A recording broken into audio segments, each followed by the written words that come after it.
उपजुनिया पुढती येऊ काला खाऊ दही काला खाऊ दही काला खाऊ दही उपजुनिया पुढती येऊ काला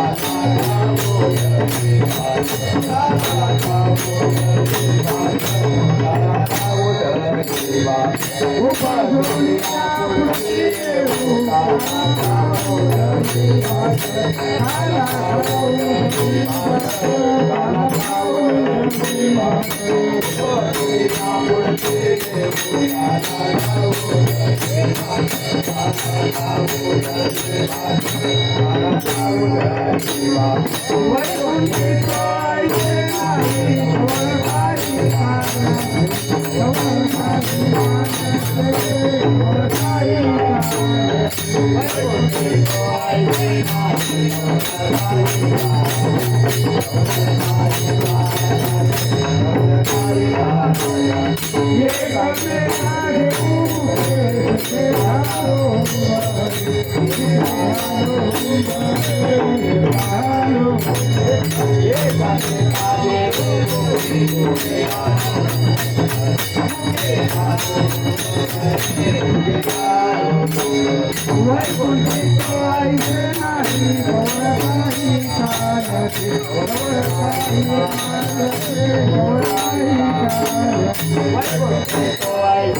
वैकुंठीत आईचे नाहे वैकुंठीत आईचे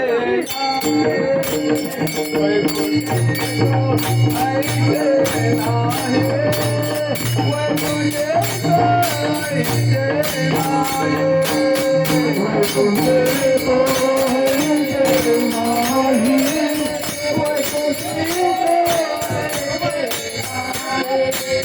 वैकुंठे तो ऐसे नाही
नीलांबुज श्यामल कोमलांगम सीता समारोपित वामभागम पाणोमासायक चारुचापम नमामि रामं रघुवंशनाथं लोकाभिरामं रणरंगधीरं राजीवनेत्रं रघुवंशनाथं कारुण्यरूपं करुणाकरं श्रीरामचंद्रं शरणं प्रपद्ये आता जैसा ऐसी तैसिया नमो तुझा श्रीरामराया तुझे ने कृपे रघुवर्या स्तुती वदवया सामर्थ्य महायोग प्रीते तटे भीमरथ्यं वरं पुंडलिकाय धातु मुनीन्द्रं समागत्य तिष्ठं तमानन्दकन्दं परब्रह्मलिङ्गं भजे पाण्डुरङ्गं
नमो सद्गुरु तुकया ज्ञानदीपा नमो सद्गुरु सच्चिदानंद रूपा नमो सद्गुरु भक्त कल्याण मूर्ती नमो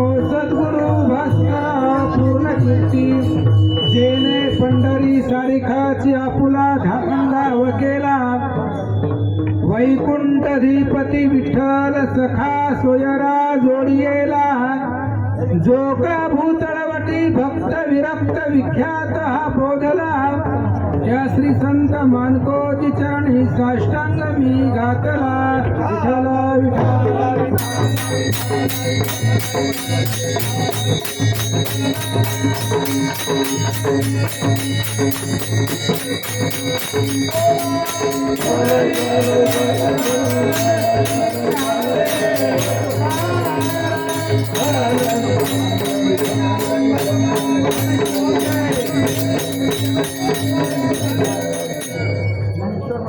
उपझोनिया पुढती येऊ उपझोनिया पुढती येऊ काला खाऊ दही भात वैकुंठी तू आईसे नाही कवळ काही काल्याचे एकमेका देऊ मुखी एकमेका देऊ मुखी सुखी घालू हुंबरी वैकुंठी तू आईसे नाही कवळ काही काल्याचे तुका म्हणे वाळवंट तुका म्हणे वाळवंट बरवे नीट उत्तम वैकुंठी तू आईसे नाही कवळ काही काल्याचे प्रस्तुत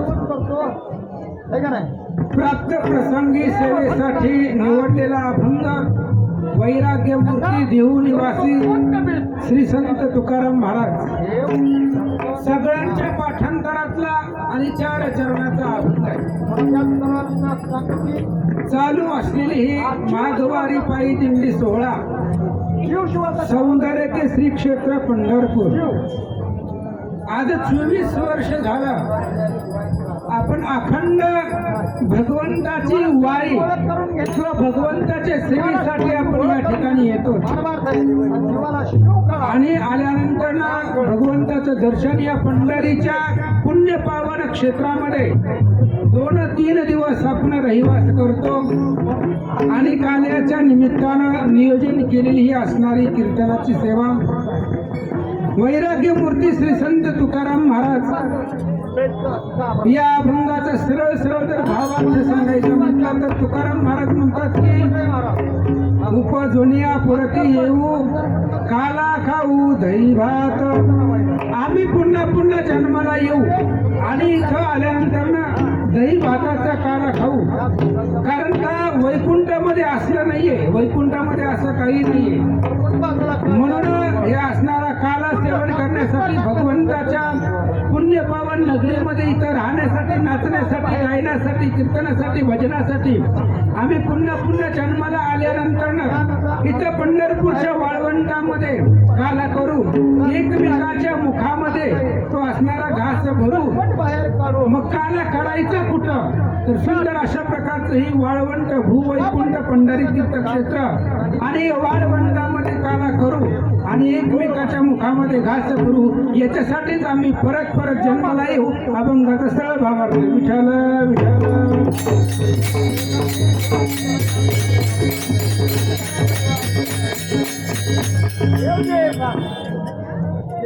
मग महाराज सांगतायत की उपजोनिया पुन्हा जन्माला येऊ मग जी ज्यांना मोक्ष मिळून वैकुंठाला जाऊन बसलेली आहे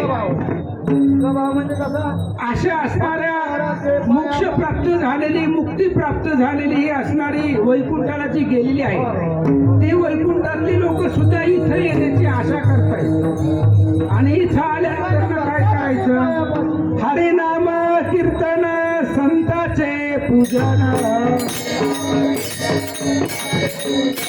हरिनाम कीर्तन संताचे पूजन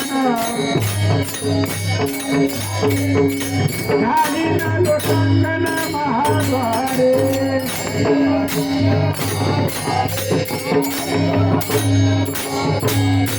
येईन मी जन्म याच्यासाठी देवा येईन मी जन्म याच्यासाठी देवा तुझी चरणा सेवा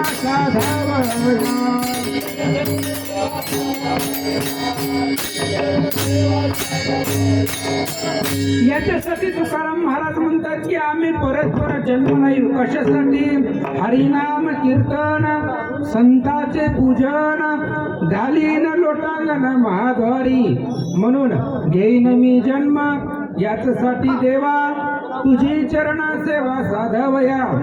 अवैकुंठामध्ये असणारी लोक सुद्धा इथं येण्याची अपेक्षा इच्छा करतायत.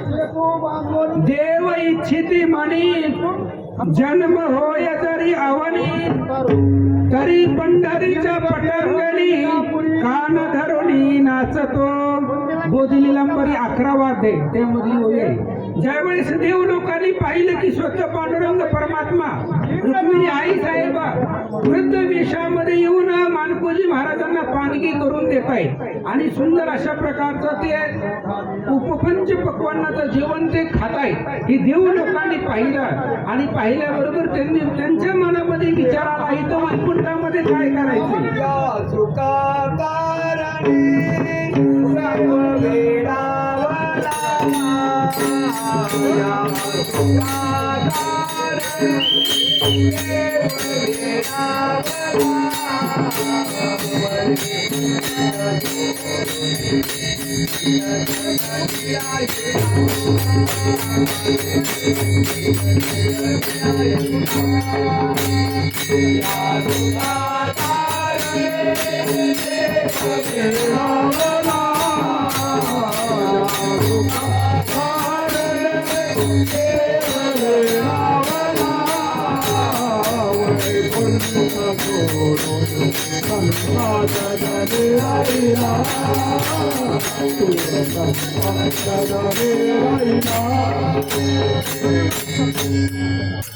मग वैकुंठामध्ये असं काही सुद्धा नाही महाराज. एकादशीचं व्रत पुण्य पावन आहे का वैकुंठामध्ये? उपवास एकादश भजन कीर्तन काही सुद्धा नाहीये. म्हणून उपजुनिया उडती येऊ, पुन्हा पुन्हा पुन्हा पुन्हा आम्ही जन्माला येऊ. आम्हाला मोक्ष नको, आम्हाला मुक्ती नको. अहो मोक्ष मुक्ती घेऊन काय करायचंय? वैकुंठी जाऊन काय बा करावे, उगेच बैसावे मौन रूप. काय करायचे तिथं जाऊन? मोक्ष आणि आहो ज्ञानेश्वर महाराजांनी तर मुक्तीच्या आणि मोक्षाचा बाजार मांडला. घ्या कुणाला घ्यायचं त्याला. दयाने घातली मुक्तीची गवांदी, मोक्ष वाटून टाकला. बाजार घ्या, कुणाला पाहिजे त्याला घ्या. आम्हाला इथं पुन्हा पुन्हा जन्म आम्हाला पाहिजे. ही असणारं पुण्य पावन तीर्थयात्रा करण्यासाठी, पंढरीच्या पटांगणामध्ये येण्यासाठी, व्रत एकादशी करीन उपवासी, ही सर्व तीर्थक्षेत्र पाहण्यासाठी, एकादशी व्रत करण्यासाठी पुन्हा पुन्हा जन्माला येऊ म्हणताय. एकादशीचं व्रत अतिशय पुण्य पावन आहे. 2च मिनिटांमध्ये सांगतो. पुन्हा काल्याच्या कीर्तनाकडे येतो. एकादशी व्रत एवढं श्रेष्ठ आहे, एवढं हे असणाऱ्या व्रताचं पुण्य पावन आहे.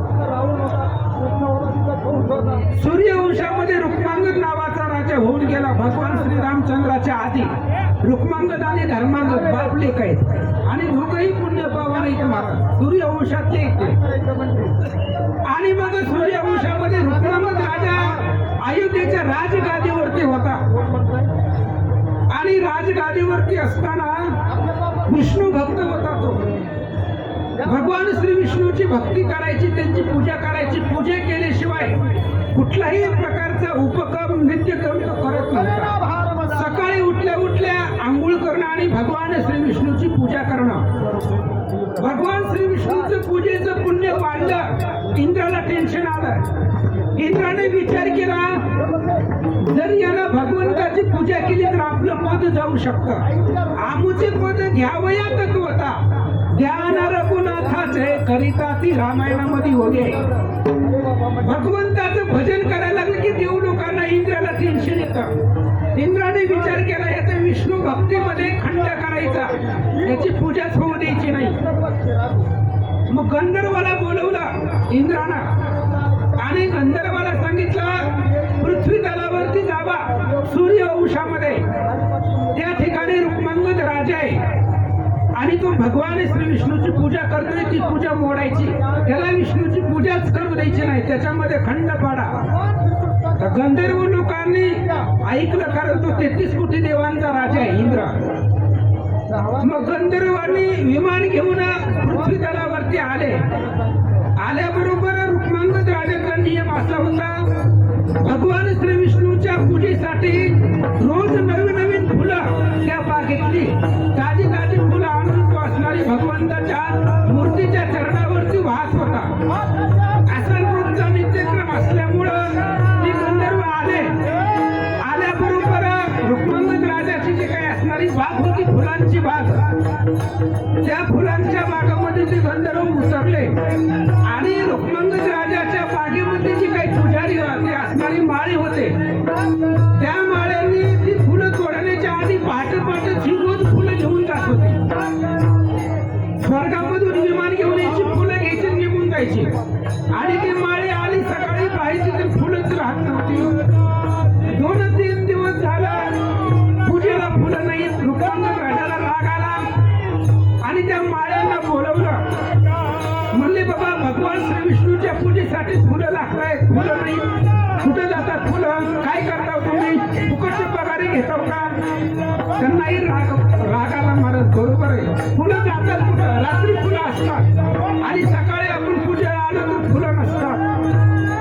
फुलं जातात कुठं? त्यांनी विचार केला, आज रात्रीभर जागरण करायचं. जागरण करून नेमकं फुलं कोण चोरतंय, कोण घेऊन जातंय, याचा आपण शोध घेऊ. म्हणून एक 5-7 माळी ते असणाऱ्या बागेमध्ये गुप्त रूपानं कुणाला न दिसतील अशा ठिकाणी लपून बसले. आणि नेहमीच्या वेळेला ते गंधर्वाचे विमान पहाटेच्या वेळेला आलं. 3ऱ्या प्रहराला पहाटे 3 वाजता आलं. आल्यानंतर न ती फुलं तोडून घेऊन चालले. जात असताना त्या माळ्यांनी पाहिलं आणि त्यांना थांबवलं, अडवल्याबरोबर ते विमानामध्ये बसून जाण्याचा प्रयत्न करू लागले. पण त्यांचं विमान पडलं बंद, विमानच चालू होईना महाराज त्यांचं. मग रुक्मांगद राजाला सांगितलं, ही गंधर्व लोकीची असणारी स्वर्गदेवा, स्वर्गामधली लोक आहेत, फुलं घेऊन जातात.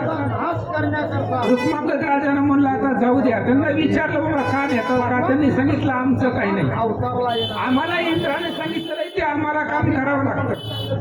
मग रुक्मांगद राजाने सांगितलं, जेवढी फुलं न्यायची आज घेऊन जावा, उद्या पुन्हा आमच्या बागेमध्ये दिसता कामा नाही. ठीक आहे म्हणले. पण ते विमानच उडाला गेलं, विमान बंद पडलं त्या ठिकाणी, विमान चालनाच गेलं. मग गंधर्वाने सांगितलं, राजेसाहेब, एवढं विमान आम्हाला स्वर्गामध्ये आम्ही जायला पाहिजे, आम्ही स्वर्गामध्ये राहतो, विमान बंद पडले तुमच्या नगरीमध्ये, विमान आमचं जात नाहीये. रुक्मांगद राजाने विचारलं, मग काय करावं लागेल? काय नाही म्हणले, तुमच्या गावामध्ये जर कोणी एकादशी केलेली असेल तर त्या एकादशीचं पुण्य या विमानाला अर्पण करा. जर एकादशीचं पुण्य विमानाला भेटलं तर ते विमान आकाशामध्ये उडू शकतं, आम्ही गंधर्व लोकांमध्ये जाऊ शकतो. रुक्मांगद राजानं अख्ख्या नगरीमध्ये दवंडी पेटवली की बाबा काल एकादशी झालेली आहे आणि कालच्या एकादशीचं व्रत जन केलेलं आहे, तिथे पुढे या आणि त्या एकादशीचं एका दिवसाच्या उपवासाचं पुण्य या विमानावरती टाका, द्या, दान करून टाका. पण कोणीच एकादशी केली नव्हती महाराज. त्या नगरामध्ये एकादशीचा प्रकार वृत्त काही माहितीच नव्हतं. अख्ख्या नगरीमध्ये कोणी एकादशी केलेली नव्हती, सगळी पोटभर जेवलेली होती. पण त्याच गावामध्ये सासू सुनाचं भांडण झालं होतं आणि सून शेतामध्ये गेलेली होती.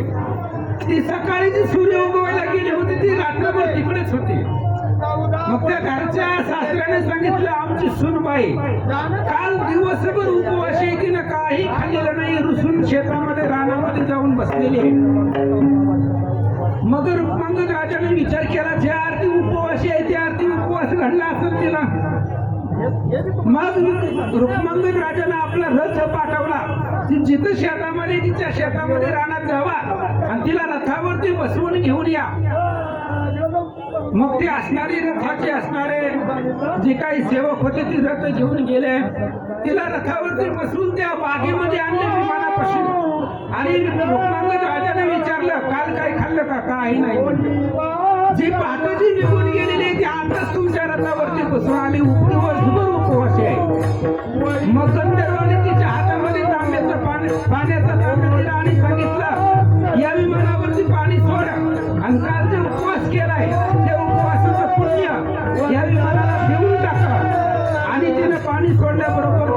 चालू झालं.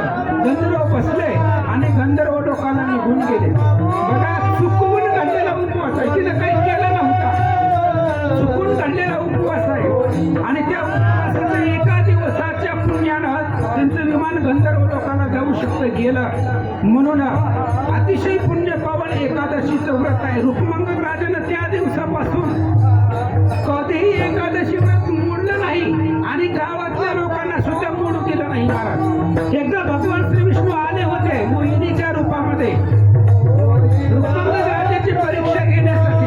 आणि एकादशीच्या दिवशी रुक्मांगदाचा मुलगा धर्मांगद, त्या धर्मांगदाचं मुलगा मागितलं त्या मोहिनीनं, तोडून टाकलं, देऊन टाकलं. पण एकादशीचं व्रत रुक्मांगद राजांना मोडलं नाही. नाथ महाराजांनी रामायणामध्ये ओवी लिहिली, रुक्मांगद धर्मांगदेशी व्रत पाळून एकादशी नगरी नेली वैकुंठासी झाले जगासी उपकारी विठ्ठल विठ्ठल.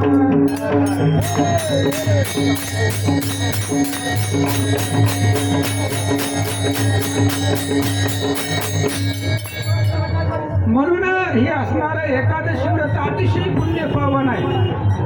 आणि या एकादशीच्या पुण्याची गणना कोण करी, त्याच्या पुण्याचं असणारं गणना करता येत नाही असं असणारं एकादशी व्रत आहे. आपण करतो, खूप भाग्यवान आहे तुम्हाला. आणि आपल्या पुण्याचं तर भरपूर साथ आहे. एकादशीचं असणारं महत्व अतिशय सुंदर सांगितलेलं आहे. काल जय एकादशी झाली आणि त्या जय एकादशीचं तर एवढं महत्व आहे. वरदा कामदा कल्याणी विनाशाच्या तुला पिशाचिनी, ही एकादशीची बरोबरी करू शकत नाही. सगळ्यामध्ये श्रेष्ठ एकादशी सांगितली गेली. आणि मग आपण सगळे असणारे एकादशीचं व्रत केलं सर्वांनी, आपण खूप पुण्य पावन आहे. विशेष भूवैकुंठ आहे, भगवान परमात्मा इथं आलेला आहे. आणि या पंढरीच्या नगरीमध्ये आलो, 2 दिवस राहिलो गेलो, या सगळ्या सुखाचा आनंद घेतला. आणि या सुखाचा आनंद घेण्यासाठीच तुकाराम महाराज म्हणतात, उपजून या पुढती येऊ, आम्ही पुन्हा पुन्हा जन्माला येऊ. आणि जन्माला आल्यानंतर ना काला खाऊ दही भात, दही भाताचा काला खाण्यासाठी आम्ही परत परत जन्माला येऊ. राम अवतार संपला, राम अवतार संपल्यानंतर ना पुन्हा पृथ्वी तलावरती अधर्म वाढला गेला, खूप अधर्म वाढला. मग अधर्म वाढल्यानंतर ना वजन कुणाला होतं? पृथ्वीला होतं. आपलं वजन होत नाही महाराज. मोठे मोठाले पर्वत आहेत पृथ्वी तलावरती, डोंगर आहेत, झाडं आहेत, महापाषाण आहेत, त्यांचं पर्वत त्यांचं वजन पृथ्वीला होत नाही. पण एक जरी अधर्म वागला, एक जरी पापी असला पृथ्वी तलावरती, तर त्या एका पाप्याचं वजन पृथ्वीला होतं. म्हणून पृथ्वीनं गाईच्या वासराचा वेश धारण केला आणि ब्रह्मदेवापाशी गेली. वत्सरूपी पृथ्वी ब्रह्मपाशी जाय, वत्सरूपी पृथ्वी ब्रह्मपाशी जाय, नेत्री वाहे तोय सांगते,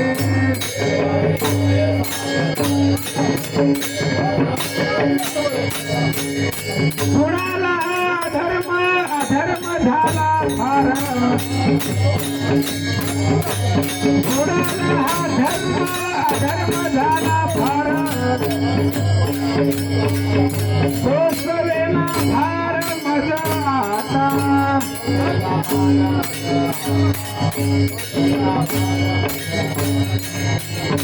गाईच्या वासराचं वेश पृथ्वीनं धारण केला आणि ब्रह्मदेवापाशी पृथ्वी गेली. ब्रह्मदेवाला सांगितलं, भगवंता, या पृथ्वी तलावरती वजन वाढलेला आहे, अधर्म झालेला आहे, बुडाला हा धर्म अधर्म झाला फार, सोसवेना भार मजा आता. आता मला या पृथ्वीचं वजन सहन होत नाहीये, खूप पापाचं वजन या पृथ्वी तलावरती झालेलं आहे. ब्रह्मदेवाला रडून रडून पृथ्वी सांगू लागले. ब्रह्मदेवाने सांगितलं, आपण तरी काय करणार? आम्ही जबरदस्ती दिलेले असतात राक्षसांना, त्यामुळे आम्ही सुद्धा काही करू शकत नाही.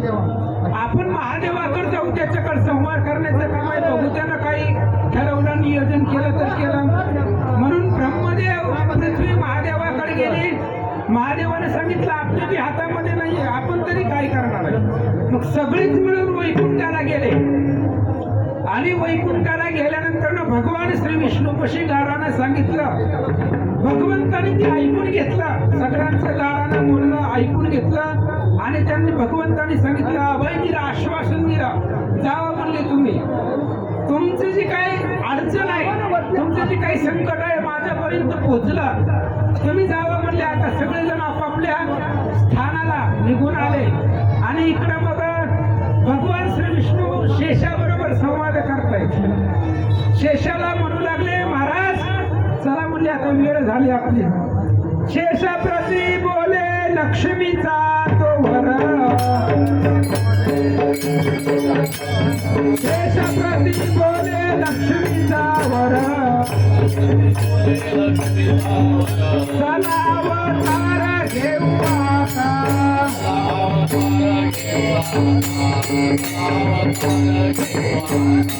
शेष म्हणे मला श्रम झाले फार, शेष म्हणे मला श्रम झाले फार, या लागे अवतार मी न घेतली,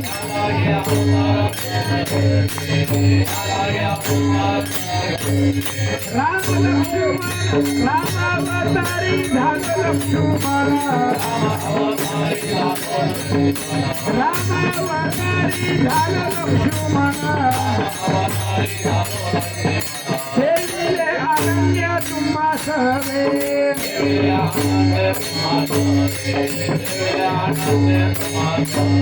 14 वर्षावरी गेले उपोषण, 14 वर्षावरी गेले उपोषण, जानता आपण प्रत्यक्ष हे,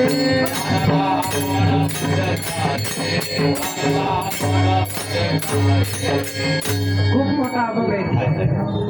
मग भगवान श्री विष्णू शेषाबरोबर संवाद करतायत. शेष महाराज चला म्हणले पृथ्वी तळावरती आपल्याला अवतार घ्यायचा आहे.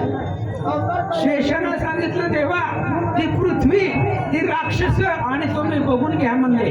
राम अवतारी झालो लक्ष्मणा, सेविले अरण्य तुम्हा सवे, 14 वर्षावरी केले उपोषण, जानता आपण प्रत्यक्ष हे. शेषानं उत्तर दिलं, भगवंता राम अवतारामध्ये तुमच्या आज्ञेनं तुमचा लहान भाऊ झालो, तुमचं सगळं ऐकावं लागलं, त्याच्यामुळे 14 वर्षाचा उपवास मला घडलेला आहे आणि त्याच्यामुळे मला आता श्रम झालेला आहे. या लागे अवतार मी न घेतली, शेष म्हणे मज श्रम झाले फार, या लागे अवतार मी न घ्यायची. 14 वर्ष तुमच्या पाठीमागं हिंडलो, तुम्ही काय आपलं जेवायचं झोपायचं तुमचे पाय दाबायला आम्ही होतोच, सगळं जाग्यावर भेटायचं, त्यामुळे तुमचं काय आहे. पण आम्हाला खूप त्रास झालेला आहे, आम्ही आता अवतार घेण्यासाठी येऊ शकत नाही. त्यावेळेस भगवंताने सांगितलं, बाबा शेष महाराज खूप त्रास झाला, आम्हाला सुद्धा माहित आहे. राम अवतारामध्ये तुम्हाला खूप त्रास सहन करावा लागला, आम्ही पाहिलंय. पण आता तसं नाही करायचं म्हणले. आधी काय करा, आता तुम्ही पुढे जावा, तुम्ही पुढे गेल्यानंतर ना पाठीमागनं मी येतो, म्हणजे माझे मोठे भाऊ तुम्ही व्हा आणि मी तुमचे लहान भाऊ होतो. त्याच्यामुळे काय होईल, तुमची आज्ञा मी प्रतिपालन करतो आणि तुम्ही मोठा असल्यामुळे तुम्हाला जसं वागायचं तसं वागा, तुम्हाला बंधनं राहणार नाही. मग अशा प्रकारचा विचार केला आणि नामाने ऐसा करोनी विचार घ्यावया अवतार सिद्ध झाले. इकडे असणाऱ्या मथुरेमध्ये वसुदेव देवकीचं लग्न होतं, आकाशाची वाणी झाली. आकाशाची वाणी झाल्याबरोबर कंस सारथी होता, बहिणीचं लग्नामध्ये आनंदित होता आणि आकाशाच्या वाणीने सांगितल्याबरोबर लगेच रथाच्या खाली उतरला. देवकीला मारण्यासाठी तिला रथाच्या खाली ओढलं. वसुदेवानं हात धरला. वसुदेवाने सांगितलं, बाबा आता ही माझी बायको आहे, हिला मारू नका. काय तुम्हाला काय आहे, आकाशाच्या वाणीने सांगितलंय 8वा मारणार आहे, आम्हाला हे असणाऱ्या बंदीवासामध्ये टाका, जशी मुलं होतील तसं आम्ही तुमच्या स्वाधीन करू. आणि मग ते कंसाला पटलं, त्याला बंदीशाळेमध्ये कारागृहामध्ये टाकला. हळूहळू 1 2 3 4 5 6 मुलं झाली. झाल्यानंतर ना पहिला मुलगा झाल्याबरोबर लगेच सांगितलं गेलं, दूतांनी सांगितलं कंसाला, कंस राजमहालामधून आला, पहिलं लेकरू होतं महाराज. आणि देवकीच्या मांडीवरचं पहिलं लेकरू वंडा आणि ते असणाऱ्या लेकराला पाहिलं. कंसाच्या मनामध्ये प्रेम निर्माण झालं. आपल्या बहिणीचं लेकरू आहे का, लांबचं आहे का, आणि बहिणीचं असून सुद्धा आपल्याला मारणारा आठवा आहे, पहिल्याला कशाला मारायचं म्हणून सोडून देण्याचा विचार आला. आल्याबरोबर नारद महाराज तिथं आले. नारद महाराजांनी सांगितलं, कंसा सोडून देऊ नको म्हणले. आठवा कोणता येईल सांगता येत नाही. पहिला ज्याला सोडून दिले तीच आठवा असला तर त्याच्यामुळे 8 मुलापैकी कोणता मारणार आहे हे तुला माहिती नाही. त्याच्यामुळं एकही मुलगा सोडू नको म्हणून नारदांच्या सांगण्यावरनं पहिल्या लेकरापासून 6 लेकरं मारली. ही मारली भगवंतानं मारवून घेतली. ही बाल हत्याचं पाप झाल्याशिवाय भगवंताला त्याला मारता येत नव्हतं. कारण त्याचा पापाचा जोपर्यंत धडा भरत नाही, पाप परिपूर्ण होत नाही, तोपर्यंत भगवंत मारू शकत नाही. म्हणून बाल हत्याचं पातक करून घेतलं आणि 6 लेकरं मारली. 7वी जी होती ती 7वा जो गर्भ योग माया योग मायाला घेऊन गेली. 7वा पोटातल्या पोटात जिराला आणि मग 8वा असणारा भगवान श्रीकृष्ण वैकुंठावरून निघाल्याबरोबर कारागृहामध्ये जे असणाऱ्या बंदिवासामध्ये प्रगट झाले. प्रगट झाल्याबरोबर सगळ्या असणाऱ्या बंदिवासामध्ये त्या कारागृहामध्ये उजेड पडला. आता भगवंताची मूर्ती आहे महाराज. राजस सुकुमार मदनाचा पुतळा रवी शशिकळा लोपलिया अशा प्रकारचं भव्य आणि दिव्य स्वरूपात भगवंताचं प्रकट झालं. विठाला विठाला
आणि मग भगवान श्रीकृष्णाची 8 वर्षाची मूर्ती देवकीच्या पुढं वसुदेवाच्या पुढं प्रगट झाली. हेच सांगण्यासाठी प्रगट झाली होती की मी जन्माल्याबरोबर मला इथं ठेवू नका, मला इथून घेऊन जावा आणि नंदाच्या घराला तिथं माया जन्मलेली आहे, त्या मायेला इथं घेऊन या सांगितलं पुन्हा भगवान श्रीकृष्ण लहान झाले अवघे जन्मले असं आणि लगेच वसुदेवाने एक पाटी घेतली त्या पाठीमध्ये भगवंताला उचललीला कमळापती पायीची वंदनी गळती जे काय असणारी काड्या होत्या पायाला बेड्या घातलेल्या होत्या ते सगळे असणाऱ्या भगवंताला उचलल्याबरोबर सगळी बंधनं सुटली महाराज. बंधनं देवाच्या बापाला सुद्धा आहेत. देवाच्या बापाच्या पायी वहिली मायेने पिढी ठोकिली तेथे माई कधी व सकाळी मुक्त काहीशी होती पा हरिविजयचा तिसरा अध्याय. देवाच्या बापाला सुद्धा माया सोडत नाही. मग आपल्याला कसं म्हणून लगेच भगवंताला उचलल्याबरोबर सगळी असणारी बेडे जी काय असणाऱ्या बेड्या होत्या बंधन होतं ती सगळी तुटली. भगवंताला उचलून वसुदेव महाराज निघाले. जात असताना यमुनेला पूर आलेला होता. यमुनेचं पाणी वाढत होतं. भगवंताने टोपलीतनं पाय बाहेर काढला. यमुनेला दर्शन दिलं. चरण दर्शन दिलं भगवंतानं यमुनेला. यमुना दुबंद पावली रस्ता भेटला. वसुदेव महाराज गेले आणि गेल्याबरोबर कृष्णाला तिथं ठेवलं यशोदेच्या शेजारी आणि जी काही माया निर्माण झालेली होती त्या मायेला घेऊन आले. आल्याबरोबर मायेनं रडायला सुरुवात केली.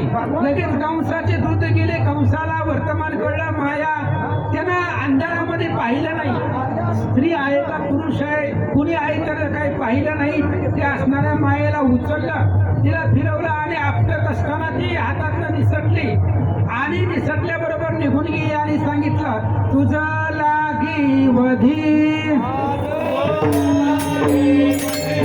तुझं लागी वधी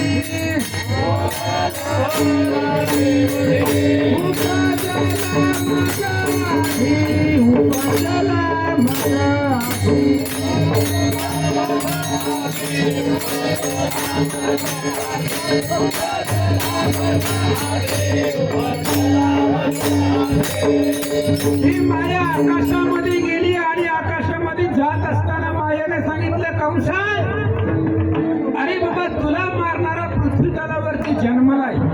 तुला जो मारणारा आहे त्याला पृथ्वी तलावरती जन्म घेतलेला आहे. माझ्या आधी तू जन्मलेला आहे असं सांगितलं आणि कंस घाबरला.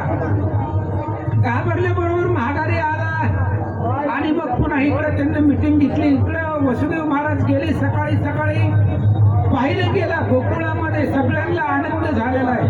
कारण यशोदेला मुलगा झाला त्याच्यामुळे सगळ्या गोकुळामध्ये आनंद उत्सव आहे आणि सगळेजण असणारे एकमेकाला त्या ठिकाणी साखर वगैरे वाटू लागले. तर भगवान परमात्मा आहे आणि तो जन्माला आलेला आहे. म्हणून यशोदेला नंदराजाला सगळ्या असणाऱ्या गोकुळवासियांना आनंद झालेला होता. सांगते गवळण निलन पुत्र झाला यशोदेला. गवळण सांगते गवळण निलन पुत्र झाला यशोदेला.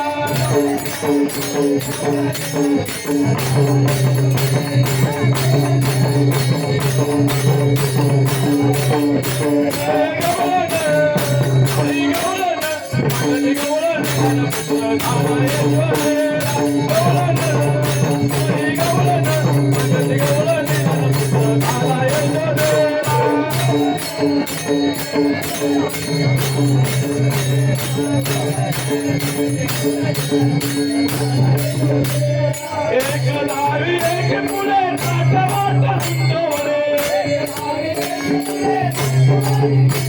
एक लावी एक मुले ताटवाट सुंदरे. एक गवळण निलन पुत्र झाला यशोदेला.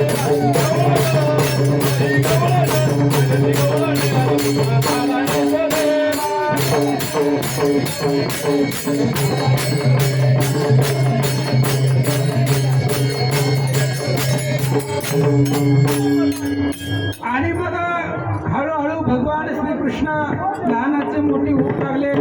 नाव ठेवण्याचा कार्यक्रम झाला. गर्ग ऋषी गर्ग महाराज आले. त्यांनी भविष्य सांगितलं. उत्तम भविष्य सांगितलं भगवान श्रीकृष्णाचं. यशोदा आणि नंदराजाला रोहिणीला सर्वांना ते भविष्य ऐकून आनंद वाटला आणि पुन्हा असणारे इकडे कंसाला चिंता वाटली होती. त्या मायाने सांगितलंय आपल्याला मारणारा जन्मलेला आहे. मग त्याला मारण्यासाठी आपण काहीतरी प्रयत्न केला पाहिजे. म्हणून कंसानं मिटिंग घेतली आणि सांगितलं हे बघा 5-6 दिवसाखाली 2-4 दिवसाखाली एक मुलगा जन्माला पृथ्वी तलावरती, त्याला हुडकायचं आणि मारायचं, तो माझा वैरी आहे. मग त्याच्यामध्ये पुतना नावाची स्त्री राक्षसी उठली आणि त्या पुतण्याने सांगितलं कंसराला राजाला, म्हणले महाराज मी जाते.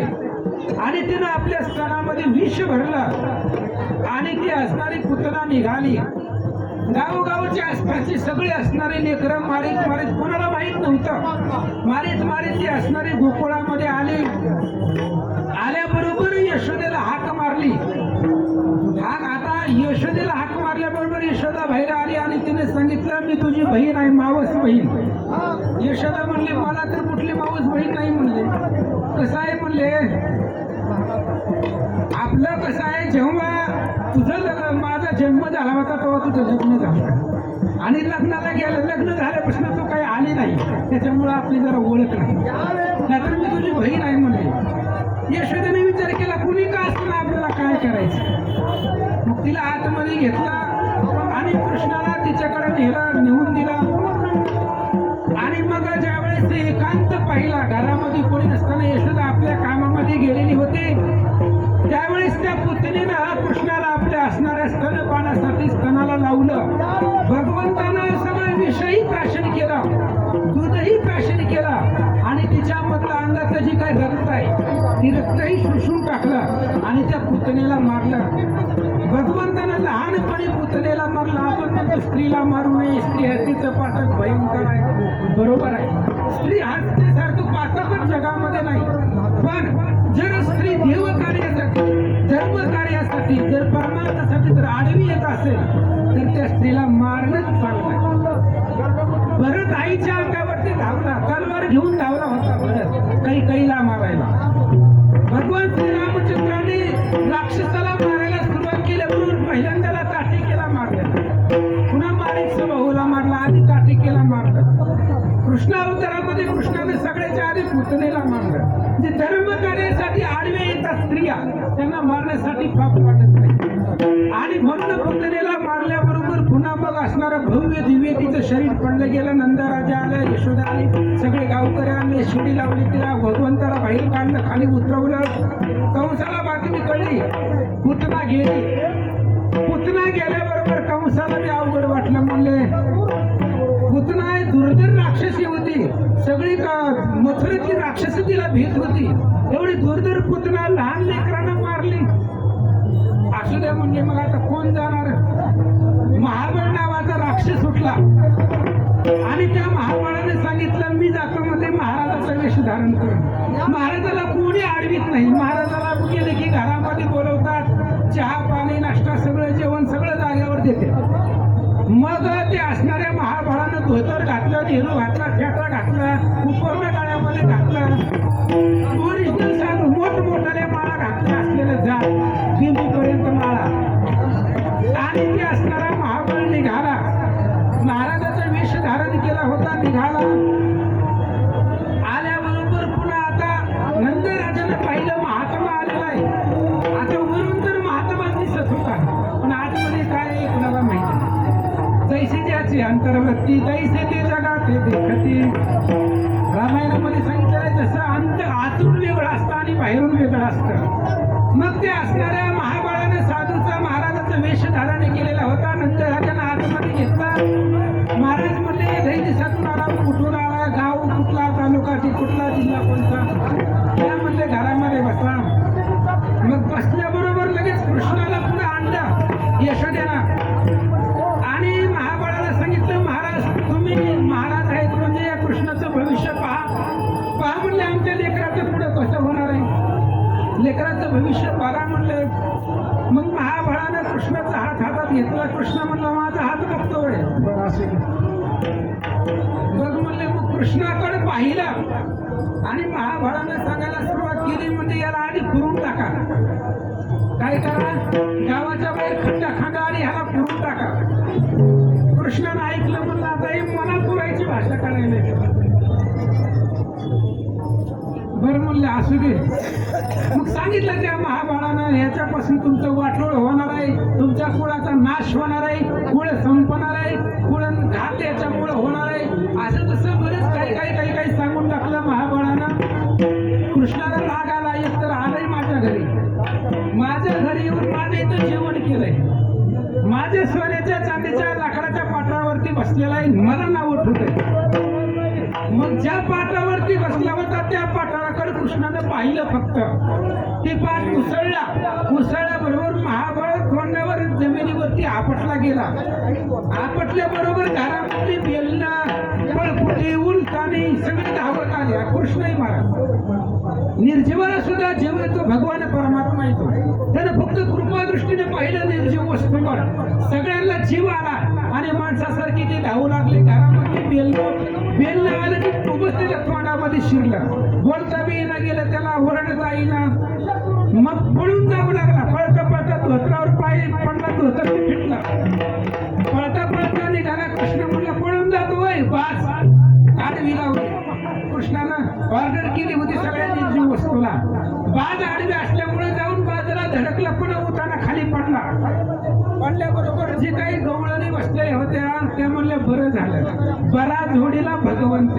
आमच्या कृष्णाला नाव उठवतंय म्हणले, बरं झालं भगवंतानं याला जोडलं, मारलं, त्रास दिला. मग कसा तरी जीव वाचवत महाबळ नागवाच गेला. काही राहिलं नाही, कपडे फाटून गेली, धोतर फिटून गेला. गेल्याबरोबर कंस राजाला सांगितलं, कंसा खूप अवघड आहे म्हणले बाबा, ती तुझा जी वैरी आहे ती वैरी नंदाच्या घरामध्येच आहे, कारण पुतणीलाही तिथेच मारलं आणि माझी सुद्धा फजिती त्याच घरामध्ये झाली. म्हणजे नंद आणि यशोदेच्या पोटाला जो जन्म आलाय तोच तुझा वैरी आहे. पण बाबा त्याला मारणं खूप अवघड आहे. आणि निर्जीव वस्तू माणसासारख्या धावून प्रहार करू लागले, त्यामुळं कुणीतरी ईश्वरी अवतार आहे असं वाटतंय. मग कंसानं त्या महाबळाचं ऐकून घेतलं. जाऊ दे म्हणले, आता कंसाला सुद्धा भीती वाटू लागली, आता काय करावं. गॅस लागला म्हणत कंसाला सुद्धा कृष्ण कृष्ण बघल तिथं कृष्ण दिसू लागला. आपल्यापेक्षा त्याचं भाग्य श्रेष्ठ आहे. कृष्णाचं ध्यान लागलं त्याला. आपल्याला होतं का कधी ध्यान, काय कीर्तनातच कृष्ण. पुन्हा घरी गेल्यावर पण त्या कंसाला रात्रंदिवस कृष्णाचं ध्यान लागलं होतं. त्याला बघितलं नव्हतं तरी सुद्धा त्याची मूर्ती त्याचं असणार असं असं ती मूर्ती हृदयामध्ये आठवू लागला, भीती वाटू लागला. मग इकडं भगवान श्रीकृष्ण हळूहळू लहान मोठे होऊ लागले. मोठे व्हायला लागल्याबरोबर मग 4-5 असणारे सवंगडी भगवंतानं गोळा केले. म्हणजे आता चोऱ्या करायच्यात आपल्याला. चोऱ्या कशातल्या करायच्या, सोनं चांदी पैसे दागिने असलं नाही चोरायचं. मग कशातल्या चोऱ्या करायच्या, हरिले माझे हरिले चित्त. गवळणींचं चित्त जे असेल त्यांचं मन, बुद्धी, चित्त, अहंकार, अंतःकरण, चतुष्टय आहे. ही सगळ्याची चोरी करायची. अहंकार सुद्धा आपल्याकडे घ्यायचा, त्यांचा मन सुद्धा आपल्याकडे ओढायचं, बुद्धी आणि चित्त सगळं आपल्याकडे ओढून घ्यायचं. या सगळ्याची अंतःकरण चतुष्टयाची चोरी करायची. सोन्यात चांदीची पैशाची नाही करायची. भगवान श्रीकृष्णाने सगळे सवंगडी गोळा केले. पितामा, गोबड्या, वाकड्या अशा प्रकारची त्यांची सवंगडी होते. मग रोज गाराने यशोदेपाशी येऊ लागले. वेगवेगळ्या घरामधून वेगवेगळे गाराने गवळ्याने घेऊन येऊ लागले. त्यात एक म्हातारी होते, जे गाराने घेऊन आलेले होत्या. त्या गवळ्यांमध्ये एक म्हातारी गवळण होते आणि ते पुढे होऊन सांगू लागली, कृष्णा आमच्या घरी येतो, चोऱ्या करतो, आमच्या घरचं दही दूध सगळं खराब करतो. कृष्ण म्हणलं, हे ज्या घरी आपण कधी गेलोच नाही, अजून गेलोच नाही, आणि विनाकारण हे आपलं नाव पुढं करावं लागले. आज हे ज्याच्या घरी जायचं. कृष्णाचं गाणं ऐकून घेतलं ना, आपल्या सवंगडीला सांगितलं, हिचा घर नंबर लिहून ठेवा, कुठल्या गल्लीमध्ये राहते, कुठल्या घरामध्ये राहते, सगळा पत्ता डायरेक्ट लिहून ठेवा. आज संध्याकाळी हिच्याच घरी जायचं. लय पुढे होऊन माझ्या दाराने सांगत होते, हिच्याच घरी जायचं. म्हणून मग ते असणाऱ्या गवळणीच्या घरी गेल्या. रात्रीच्या प्रसंगाला गेल्यानंतर ना मग भगवान श्रीकृष्ण आतमध्ये गेले. शेवटी भगवंताची माया आहे. त्याने जर ठरवलं एखाद्याला झोपायचं तर तो झोपू शकतो, उठवायचं म्हटलं तर उठवू शकतो, सगळी सत्ता त्याची आहे. त्यामुळे गेल्यानंतर घरामध्ये पती पत्नी गवळी आणि गवळणी झोपलेली होती, गाढ झोपी गेलेली होती. आणि झोपल्यानंतर भगवान श्रीकृष्ण गेले सगळं चुरून खाल्लं त्यांनी आणि जाता जाता पाहिलं ही पती पत्नी झोपलेली होती. भगवंताने सांगितलं ह्या गवळणीनं एकाचं 2, 2चं 4, 4चं 8 करून आईला सांगितलं. मी ज्या घरी गेलोच नव्हतो तरी माझं नाव सांगितलंय.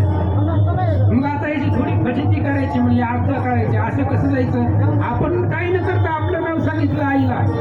मग भगवान श्रीकृष्णानं ते असणाऱ्या गवळ्याच्या डाळीच्या आणि त्याच्या विणीची गाठ बांधली आणि भगवान श्रीकृष्ण निघून गेले. सकाळी उठल्याबरोबर पहाटेची वेळ झाली, गाई सोडायच्या, गाईची धार काढायची म्हणून ती गवळणी उठली बरोबर तिच्या विहिरीला झटका बसल्याबरोबर तिने सांगितलं आता दाढी वाढा, आता विहिरी वाढायला लागला. माझी सकाळचं सूर्य झालेला, सकाळची वेळ प्रहर झालेला आहे. रामाचा पार आहे या वेळेला माझी विहिरी वाढायला. ती म्हणली मी विहिरी वाढत नाही, तू दाढी वाढायला लागला. दाढीला झटका बसला ना त्याच्या. मग तिने दिव्याच्या उजेडामध्ये पाहिलं तर विहिरीची आणि दाढीची गाठ बसलेली होती. तिने सोडण्याचा प्रयत्न केला. आता देवानं बांधलेली गाठ आहे महाराज, देवानं बांधलेली मग सोडण्याचा प्रयत्न केला, जाळण्याचा प्रयत्न केला, कापण्याचा प्रयत्न केला, काही केले, गाठ सुटाना. कृष्णानं बांधलेली गाठ आहे ती. तिथं लग्नात ती गाठ लवकर सुटते. भगवान श्रीकृष्णाने बांधलेली गाठ आहे ती, देवानं बांधलेली आहे, त्याच्यामुळे ती सुटत नव्हती. मग 8 वाजल्या आणि शेजार बाजारची म्हणली पहाटे उठणारी बाई 8 वाजले तरी अजून दरवाजा आतून लोकच आहे, कस काय उठायला म्हणून जाऊ दे म्हणली, झोपली असतील झोपल्या. मग कसं तरी 4-5 गवळणी जवळ आले शेजार बाजारच्या. त्यांनी सांगितलं अरे पहाटे उठत असता, आज 8 वाजले तरी उठाना गेला.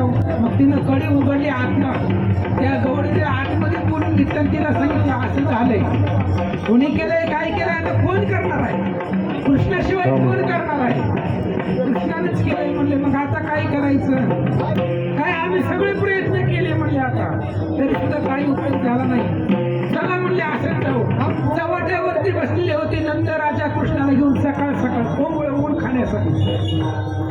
कोवळं ऊन सहन खाण्यासाठी ते असणाऱ्या चौकीमध्ये भगवान श्रीकृष्णाला घेऊन नंद राजा बसलेले होते. सगळे गवळी सकाळचं कामकाजाचं नियोजनासाठी एकत्र झालेले होते आणि त्याच्यामध्ये हे असणारे गवळण पुढण पाठीमागा गवळे असं चलत आता लहान लेकरं खडं मारायची, नावं ठेवायची, असं करत चव्हाट्यावरती आल्याबरोबर त्या गवळणीनं सांगितलं नंदराजाला, म्हणून हे कृष्णा आला होता आणि त्याने हे गाठ बांधलेली सुटा नाही. नंदराजानं कृष्णाकडे पाहिलं, म्हणले सोडा. कृष्णानं फक्त त्या गाठीकडे पाहिलं आणि कृपादृष्टी केल्याबरोबर ती गाठ सुटली गेली आणि सुटल्याबरोबर त्या गवळणीला आनंद झाला. पुन्हा ती गवळण कधी सुद्धा यशोदेकडे गारानं घेऊन गेली नाही गेली महाराज. मग हळूहळू कृष्णाच्या खोड्या वाढू लागल्या. यशोदेला रोज कुणी ना कुणी येऊन गारानं सांगू लागलं. मग कृष्णाला यशोदेने सांगितलं, कृष्णा आता गावामध्ये राहायचं बस झाले, माझ्या आता गावामध्ये नको राहायचं. आता तुम्ही काय करा, आपल्या 9 लाख गायी आहेत, 9 लाख गायींना घेऊन जावा म्हणले. वृंदावनामध्ये जावा, तिकडे जावा आणि गायी चारा. तुम्ही गाय घेऊन सारे गोपाळ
मग यशोदेने सांगितल्याबरोबर कृष्णानं पुन्हा आपले सवंगडी घेतले, गायी घेतल्या आणि रानामध्ये गायी चारण्यासाठी भगवंत आलेला आहे. आल्याबरोबर लगेच कंसाला बातमी कळली की आता रानात चाललाय, आता सोपाय मारायला. इतक्या दिवस गावात होता त्यामुळं आता मारता येत नाही गावामध्ये, आता रानात आहे. त्याच्यामुळं मग अनेक राक्षसही पाठवले, आकासुर आहे, बकासुर आहे, केशुर आहे, प्रलंब आहे, अनेक राक्षस पाठवले. त्याच्यामध्ये एक राक्षस पाठवला, त्याचं नाव असुरासुर होतं. आणि तो असुरासुराने सांगितलं कंसाला, म्हणले महाराज मी जातो आणि त्या कृष्णाला मारतो. कंसाने सांगितले बाबा जे जे जाती प्रतिज्ञा करूना ते देखील नाही पुन्हा नयनी, या लागी तुझ्या वचनी विश्वास माझा न पैसे. कंसाने सांगितलं बाबा जो गेलाय तो असंच बोलून गेलेला आहे, त्यामुळं तुझ्या बोलण्यावरती माझा विश्वासच नाही, तू कृष्णाला मारशील म्हणून. असुराने सांगितलं, म्हणले महाराज मी कृष्णाला मारतो म्हणले. म्हणले कशावरून? कसं आहे म्हणले, मला कृष्ण मारूच शकत नाही, कारण माझं मरण कृष्णाकडून नाही, मला मारणारा हनुमान आहे आणि हनुमान इथं येणार नाही. राम अवतार संपला तेव्हाचे हनुमान गुप्त झाला, कोणे कपाटी जाऊनी बैसला, नाही देखील अद्याप हरी विजय.